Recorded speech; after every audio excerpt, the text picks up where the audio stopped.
سچی اطاعت، اور سچی اطاعت کی شرط ہے سچی محبت۔ محبت اطاعت کا تقاضا کرتی ہے، اور اطاعت محبت کا تقاضا کرتی ہے۔ تو رسول اللہ صلی اللہ علیہ وسلم، آپ علیہ السلام پر ایمان لے آنا، آپ علیہ السلام سے محبت کرنا، یہ ایمان کا بھی جز ہے، یہ عبادت بھی ہے، اسے عبادت سمجھ کر بجا لانا چاہیے۔ اب حضرات صحابہ کرام رضوان اللہ علیہم اجمعین اس عبادت کو کیسے بجا لاتے تھے؟ رسول اللہ صلی اللہ علیہ وسلم کی ایک معروف جانی دشمن، رسول اللہ صلی اللہ علیہ وسلم کے دشمنوں میں جو سر فہرست جو دشمن ہوا کرتے تھے، ان دشمنوں میں سے ایک دشمن سمامہ بن اسال رضی اللہ تعالی عنہ،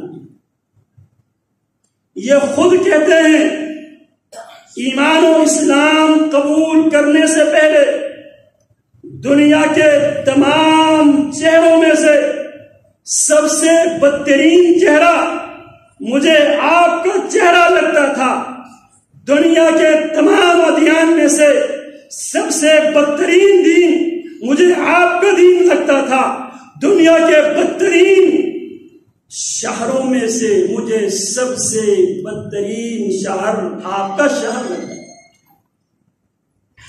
رسول اللہ صلی اللہ علیہ وسلم کو قتل کرنے کا ارادہ بھی کر لیا، اور رسول اللہ صلی اللہ علیہ وسلم کے کئی صحابہ کرام کو قتل بھی کیا۔ سیدنا ابو ہریرہ رضی اللہ عنہ بیان کرتے ہیں، بعث النبی صلی اللہ علیہ وسلم خیلا قبل نجد، نبی اکرم صلی اللہ علیہ وسلم نے نجد ارض یمامہ کی طرف ایک گھڑ سوار دستہ نبی علیہ السلام نے روانہ کیا۔ فجاءت برجل من بنی حنیفہ، اس گھڑ سوار دستے نے واپسی پر بنو حنیفہ کے ایک بندے کو قیدی بنا کر لے آئے۔ یقال له سمامہ بن اسال، اس کا نام اسے سمامہ بن اسال کہا جاتا تھا۔ فربطوه بساریۃ من سواری المسجد، اس گھڑ سوار دستے نے اس آدمی کو گرفتار کر کے مدینہ منورہ لے کر آئے، اور مدینہ منورہ میں اس جنگی مجرم کو مسجد نبوی کے ستونوں میں سے ایک ستون کے ساتھ انہوں سے باندھ دیا۔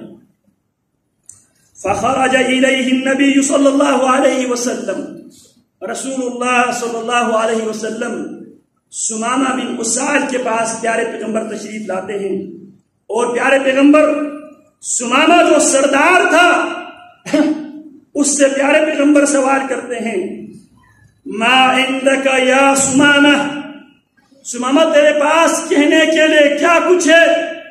سمامہ کیا کہنا چاہتے ہو؟ سمامہ کیا کہتا ہے؟ قال عندی خیر یا محمد، محمد میرے پاس خیر ہی خیر ہے۔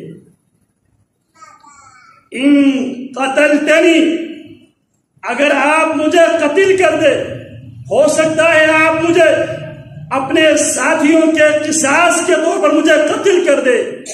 ان تقتلنی تقتل زادنی، اگر آپ مجھے قتل کر دے تو اس کے دو معنی لیا ہے شارحین حدیث نے۔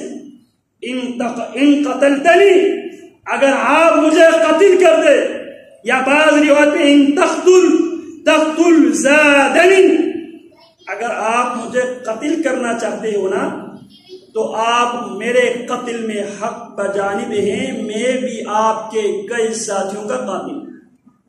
ایک معنی یہ کیا ہے، ایک معنی اس نے دھمکی دی ہے، ان تقتل زادنی، اگر آپ مجھے قتل کرنے کی صورت میں آپ یہ بات سن لے، میں کوئی لاوارث نہیں ہوں، میں سردار ہوں، میرے پیچھے بہت سے خون بہائے جائیں گے۔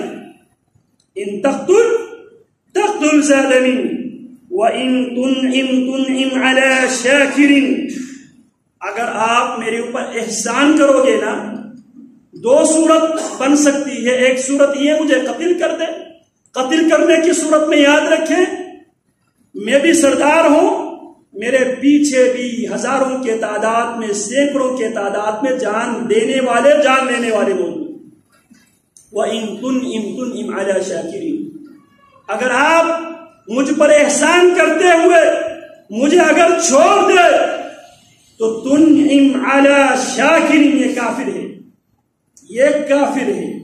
لیکن کافر ہونے کے باوجود بھی اخلاقیات پائے جاتے.